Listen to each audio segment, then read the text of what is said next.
تعتبر مالطا من أصغر دول العالم، وتقع في وسط البحر الأبيض المتوسط بين قارتي أوروبا وأفريقيا، حيث تمثل خطاً تجارياً بحرياً هاماً. وقد شهدت مالطا مرور أكثر من 200 حضارة عليها، ولذلك تأثرت ثقافتها بثقافات مستعمريها عبر التاريخ، خاصة الإنجليزية والعربية وثقافات دول شمال أفريقيا. وتعد اللغة المالطية قريبة جدا من اللغة العربية.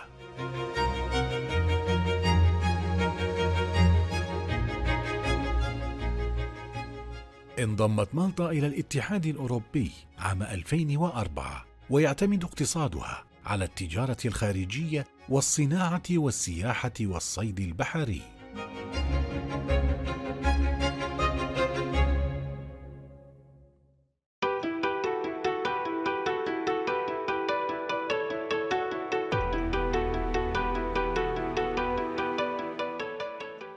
My name is Clive, Aquilina Espanol. I was appointed 3 years ago. It was COVID time, so interaction was a little bit limited, and diplomacy is all about public relations, so it was a very, very tough task to handle initially. It was my first term as an ambassador. I was in the Gulf for 7 years preceding my arrival here, but not as an ambassador. I was not in the diplomatic service, so all factors considered, it was quite a challenge.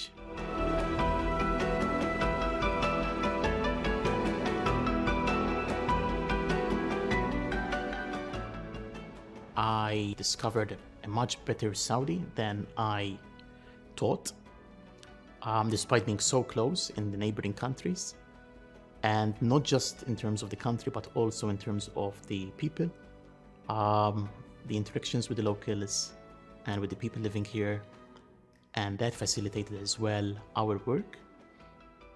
And overall, it was a superb 3-year period. I was expecting a typical country like the rest of the Gulf. When coming here, the perception then, I was no longer living a perception, but I was living a reality. And the reality versus the perception is much better. During 3 years, we've seen a lot being projected from Saudi to the rest of the world. Now you hear more people knowing more about Saudi and what Saudi can offer. Also because the kingdom is open for tourism. So with these steps taken, the perception will be much better than what I had back then in 2020 before I came.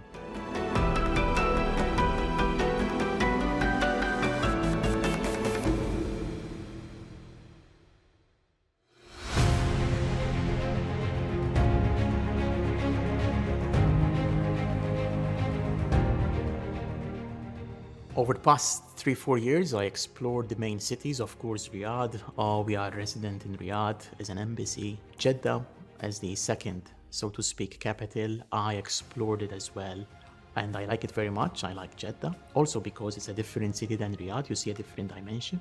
Dammam, Dhahran. I exhausted the main capitals, the main cities, but the secondary parts are yet to be explored.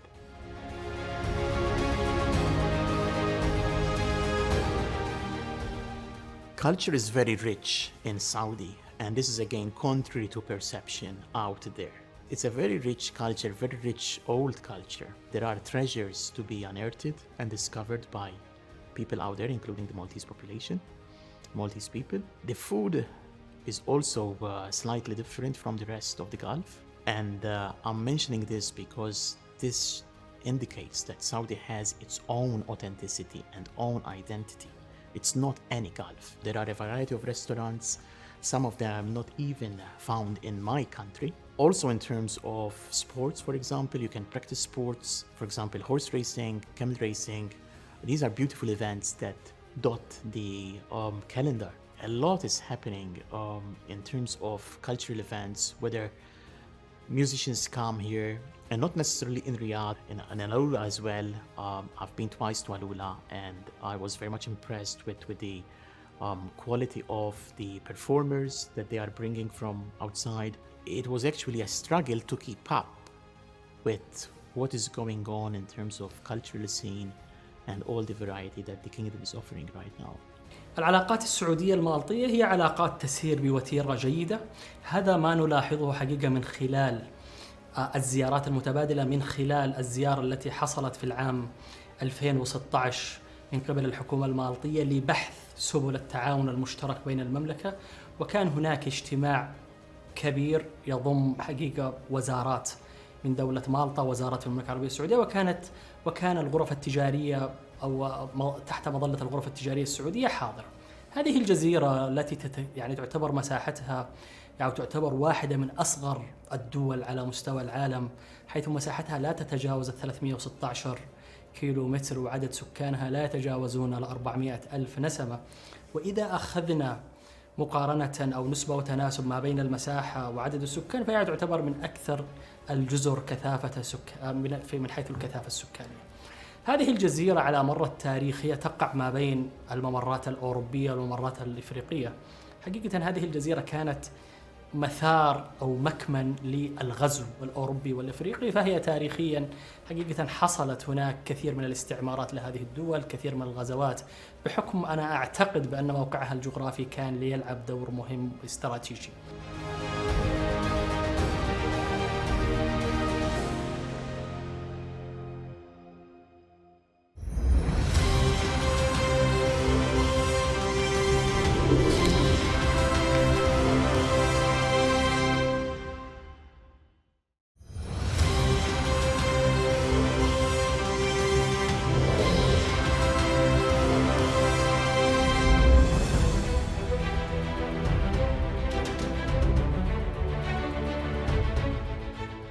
The Maltese community is a small one in Saudi. So we are more or less right now, a rough estimate, 40 individuals living in the kingdom. Malta is a small country with a small population. So out of 360,000, more or less, one cannot expect a large number of Maltese living in Saudi. We have some families, but mostly individuals. When the number is small, I have the pleasure. So it's a pleasure for me because I have a relationship with almost each and every one of them. They are mainly exercising their profession here. The language is very similar. We speak a Semitic language. It's the only Semitic language in Europe. So the language is a facilitator rather than a barrier for the Maltese to come in Saudi. And with the opportunities that we are seeing in Saudi, in the past, one perhaps can attribute the small number of Maltese because the kingdom was, let's say, less open than it is today. It is at least open for tourism, and we will see definitely more Maltese visiting Saudi, if not settling here for a few years.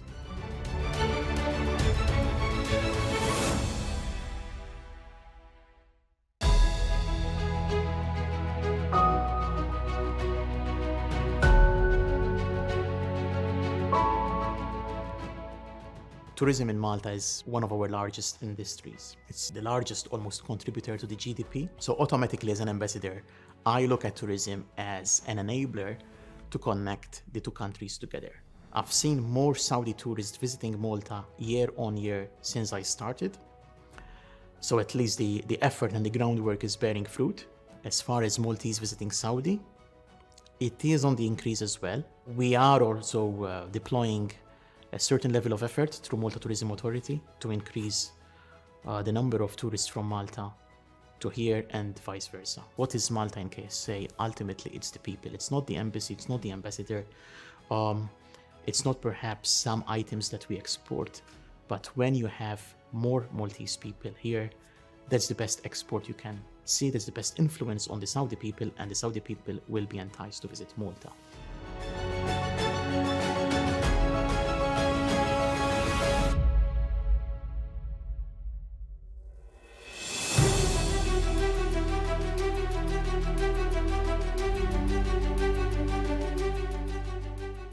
When you are a small country such as ours, we tend to suffer a little bit from visibility. And that is also important in a big kingdom, so that people get to know about this. That means that it's up to us to do more work here, to disseminate, so to speak, Malta, the people, what we are. So I believe visibility has improved. This was done also by myself attending as many events as possible. I try to dedicate a lot of time at the embassy as well, meeting a number of people, not necessarily in politics or part of the government, whether in commerce, whether people in culture, people from all walks of life. An ambassador is a good export. It's a good specimen of export from that country. We also had presence in tourism exhibitions. So Malta Tourism Authority was present here. On a political level, in this term I had, it was unprecedented. So we had 3 ministers, Maltese ministers visiting the kingdom in the space of 3 years. We had also the Foreign Affairs Minister visiting Malta. Another way how we strengthened relations was through education. So as an embassy, we are deploying considerable efforts to get the University of Malta accredited to Saudi. And that will help Saudi students go to Malta, study there, and have their degrees recognized here, and they can exercise any profession. It's actually, Malta is a standard of excellence in terms of healthcare and education. We are also focusing on trade, increasing trade between the two countries. We already have some products, some Maltese-made products circulating in Saudi. We had a trade delegation last year accompanying our Minister of Foreign Affairs. And as a result, I have the pleasure to say that some good connections between the businessmen were created. So trade, yes, it's an area that we are focusing on. We would love to see more goods, Maltese goods circulating in Saudi and also Saudi goods circulating in Malta. العلاقات السعودية المالطية تجارياً ربما هي تعتمد بشكل كبير على السياحة. دولة مالطا حقيقة تتميز بخبرات كبيرة وتراكمية في الزراعة السمكية. هذا ربما يعطي أدفانتج أو فرصة للمستثمرين السعوديين في القطاع السمكي وفي الثروة السمكية لكسب خبرات من هذه الدولة من حيث الاستزراع السمكي، من حيث تنمية لدينا الصادرات والثروة السمكية لدينا كبير. ونحن نتحدث اليوم في المملكة بأن الأمن الغذائي يتربع على أولويات الدولة، وخاصة إذا تحدثنا بعد أزمة كورونا وكيف تغيرت الأولويات لكثير من الدول، وأصبح الأمن الغذائي هو يتربع على عرش هذه الأولويات. أيضا في المجمل المملكة تصدر إلى هذه الدولة بعض المنتجات البترولية وبعض منتجات البتروكيميكالز، لذلك ربما لم نصل إلى الأرقام المنشودة من ناحية التبادل التجاري، ولكن في المجمل لاحظنا في آخر فترة من الزمن هناك كان زيارات لوزير الاقتصاد المالطي، وزير الخارجية بشكل كبير. هذا تأكيد على الرغبة من الجهتين أو الحكومتان حقيقة لخلق روابط تجارية واقتصادية مهمة. أمر آخر لعلنا نتحدث عن التبادل العلمي والتجاري. اليوم وزارة التعليم لديها لستة أو لديها قائمة بالجامعات العالمية التي تبتعث كثير من الطلاب السعوديين، ولدينا برنامج ابتعاث ضخم.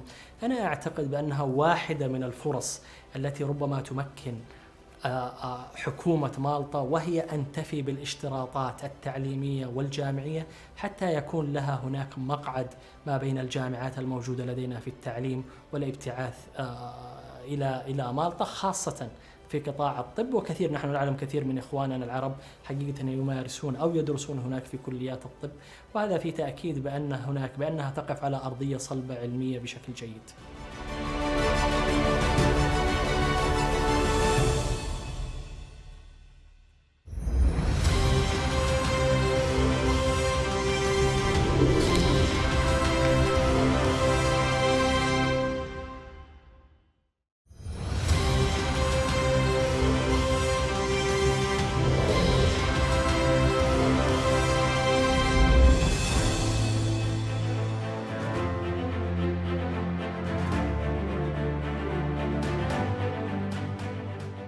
I look at Vision 2030 as the key of all this development happening and in the way it is happening.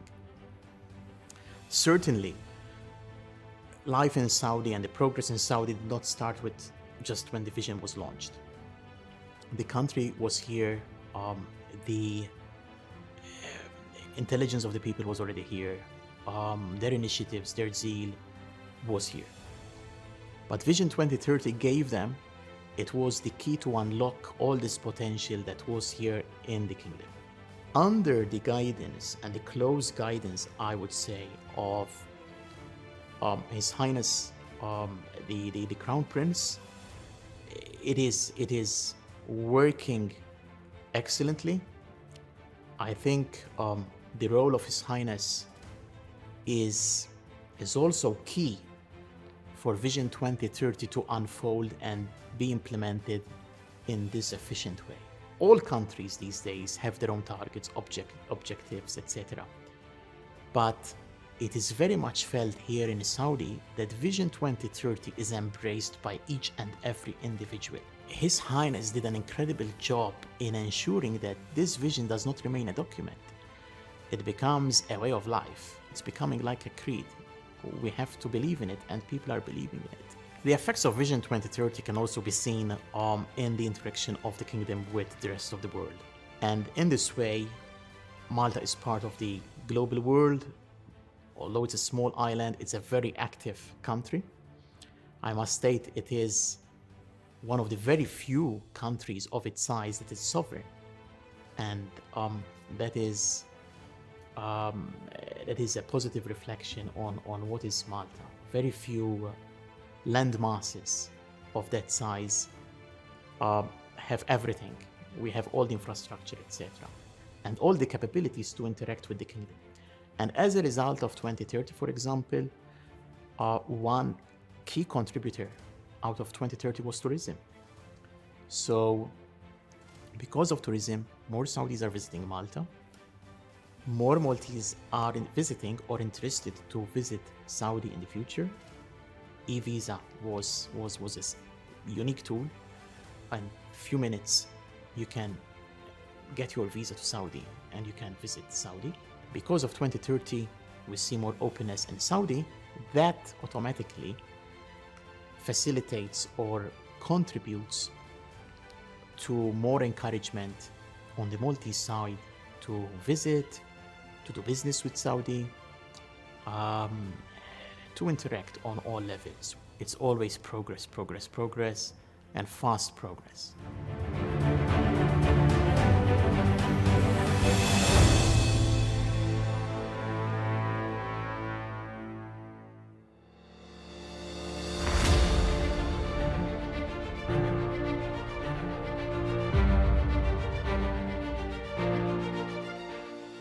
As an embassy, we have been here since 1985, so over time we had the opportunity to formalize cooperation in a number of areas.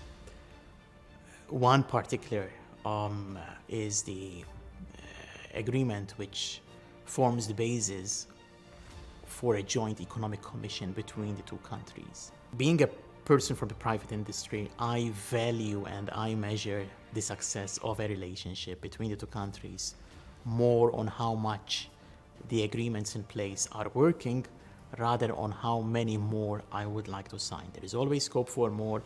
It's always better to sign more. But I would say between Malta and Saudi, we have a nice number of agreements. The Joint Economic Commission is a superb structure that gives us the potential, that gives both countries the potential to work together in almost all sectors, being political, economic, social, cultural, etc. I must also pinpoint, besides the Joint Economic Commission, to a very beautiful air service agreement that we have between the two countries. It paves the way for direct links, direct air links between the two countries. So this structure, it is there. As I said, we have to make them work. And the air service agreement is no exception. طبعا القطاع السياحي في دولة مالطا يعتبر قطاع مورد اقتصادي لهذه الدولة، وهو إن لم يكن هو المورد الأول فهو المورد الثاني وإيرادات للدولة. أنا أعتقد بأن واحدة من الأمور التي ربما تزيد من عدد السياح والتبادل ما بين السياحي ما بين مالطا والمملكة العربية السعودية هو الإعفاء من تأشيرات الدخول. هذا حقيقة سيحفز القطاع السياحي بشكل كبير. واليوم السائح السعودي يعتبر واحد من ضمن 10 سائحين في العالم ودخولا إلى كثير من الدول، وحكومة مالطا تعي مثل هذه الأمور جيدا. وأنا أعتقد بأن يعني إن لم يطرح مثل هذا الأمر على الطاولة يعني فأنا أعتقد بأنه واجب الطرح مستقبلا في أي زيارات مستقبلية، لأن حقيقة القطاع السياحي يعتبر لكثير من الدول هو رافد اقتصادي مهم، ومالطا تعتبر جزيرة جاذبة فيها العديد من الأنشطة التي يهتم بها حقيقة السائح السعودي، وخاصة في الفصول التي يكون فيها الحركة السياحية نشطة بشكل أكبر، ونتحدث عن فصول الصيف بشكل كبير.